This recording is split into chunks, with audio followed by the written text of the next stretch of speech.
Bonjour et bienvenue dans ce deuxième cours dans lequel nous allons mettre la lumière sur les concepts clés de lire et lecture. Qu'est-ce que lire? Lire est tout d'abord un verbe d'action, un verbe transitif direct et il est polysémique. Étymologiquement, il signifie reconnaître ou identifier les signes graphiques et y associer un sens. Dans son sens courant, il désigne la traduction des signes en son, oraliser un texte ou le dire à haute voix. En dernier lieu, le sens didactique attribué au verbe lire signifie comprendre un texte, le déchiffrer, le contextualiser ou prendre connaissance de son contexte, donner un sens ou le déchiffrer. Il convient de retenir qu'en didactique des langues, lire n'est pas uniquement dire un texte oralement, et ce n'est pas non plus une traduction mécanique d'un message écrit en un message oral. Qu'est-ce que la lecture? Dans le dictionnaire de langue, en l'occurrence le Petit Robert, lecture signifie action de lire ou en d'autres termes déchiffrer et comprendre un message écrit. Quant à Jean-Pierre Robert dans son dictionnaire pratique de didactique du FLE, le terme signifie en linguistique savoir utiliser et décoder un message écrit qui a déjà été élaboré ou conçu ou encodé par un autre scripteur suivant les normes de la langue dans laquelle le message écrit a été réalisé. En dernier lieu, en didactique des langues, la lecture signifie s'approprier le sens d'un message, le contextualiser ou accéder au sens d'un message écrit. Passons à présent au type ou au mécanisme de lecture. Selon Jean-Pierre Robert, il existe 3 types de lecture, à savoir le déchiffrage, c'est lorsque le lecteur relie les lettres et les sons, c'est un mécanisme qui s'utilise par les débutants. Le deuxième type, c'est la lecture linéaire, c'est une lecture qui se réalise par le déchiffrage mot à mot ou ligne par ligne du message ou du texte écrit. En dernier lieu, nous avons la lecture rapide.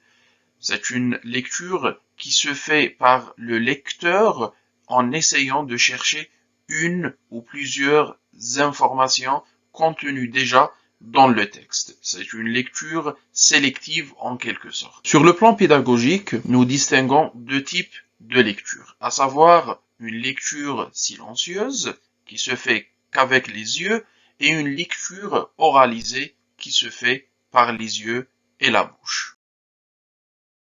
Importance de la lecture dans la sphère scolaire ou à l'école. La lecture est tout d'abord la base de tout apprentissage et progrès intellectuel. Et à ce propos, Émile Alain Chartier fait remarquer qu'une leçon dans laquelle l'apprenant ne lit pas est qualifiée de leçon perdue. Elle est également nécessaire pour comprendre les leçons et résoudre les problèmes. La lecture est omniprésente dans les autres matières et séances. Il est rare où la lecture n'intervient pas dans certaines séances ou matières. En dernier lieu, la lecture fluide égale à un apprentissage efficace. Et Léon Bérard fait remarquer également que l'apprenant qui ne sait pas lire ne peut pas comprendre ou apprendre la leçon. En d'autres termes, la lecture ou la compétence de lecture est une condition sine qua non pour réussir ces apprentissages.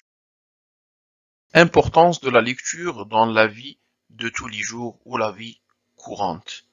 Tout d'abord, la lecture dans la vie est une source d'information et de communication. Ça permet aux citoyens ou à l'individu de s'approprier de nouvelles informations grâce à la lecture des journaux, la lecture d'une notice de médicaments ou encore le manuel d'utilisation d'un appareil. En deuxième lieu, elle permet aux citoyens ou à l'individu d'accéder à la culture générale grâce à la lecture des romans et des ouvrages généraux ou des recueils poétique. Et les écrits professionnels ou les écrits qui sont en relation avec sa spécialité ou sa profession. En dernier lieu, elle est utile dans les comportements pratiques. Quand on lit, on sait se défendre, on sait réagir, on sait émettre des avis, défendre nos opinions, etc. Lire et écrire ou lecture et écriture, ces termes font un très bon couple car le lien qui les unit est indissociable. La lecture doit précéder l'écriture pour fournir des informations ou des connaissances. Peytard et Sophie Moirand précisent qu'il est vain de faire écrire un apprenant avant de lui donner à lire et avoir des connaissances sur la structure d'un texte ou les informations contenues dans un texte ou la typologie textuelle. En deuxième lieu, l'écriture est un élément déclencheur du besoin de lecture. Il est tout à fait normal que quand on se met à écrire, on a besoin de lire pour s'approprier de nouvelles informations. En dernier lieu, la lecture améliore la qualité d'écriture et inversement. Plus on lit, plus on imite les textes lus ou les scripteurs des textes et on s'approprie notre propre style et on améliore ainsi notre écriture. Et le contraire est vrai. À la fin de ce cours, je vous rappelle que les références bibliographiques utilisées pour le concevoir sont disponibles dans la description. Je vous dis à la prochaine vidéo.